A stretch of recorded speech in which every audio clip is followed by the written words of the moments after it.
എല്ലാവർക്കും പൂർവ്വ ഇംഗ്ലീഷ് അറിയില്ല എന്നിട്ട് സ്പീച്ച് വന്നിരിക്കുന്നു മലയാളി.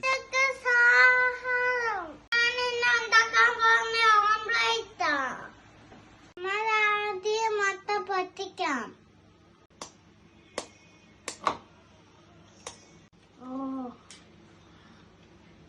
എന്താ ഉണ്ടായേ?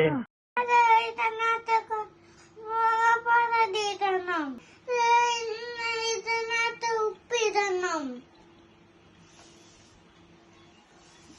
ഒരു കയ്യബദ്ധം നാറ്റുകരുത്.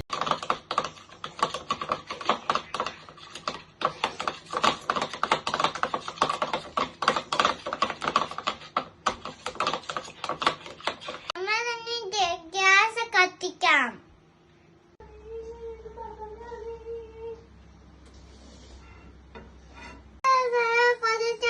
സ്പ്രേ ചെയ്യാം.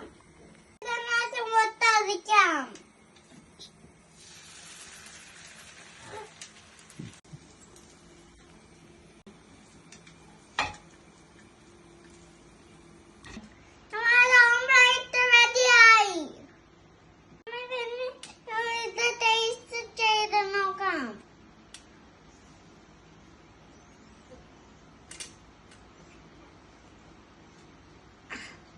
ഇത്രയും വലിയ ഗതികെട്ടവൻ ഈ ലോകത്ത് വേറെ ആരെങ്കിലും ഉണ്ടാവും എന്റെ കർത്താവേ?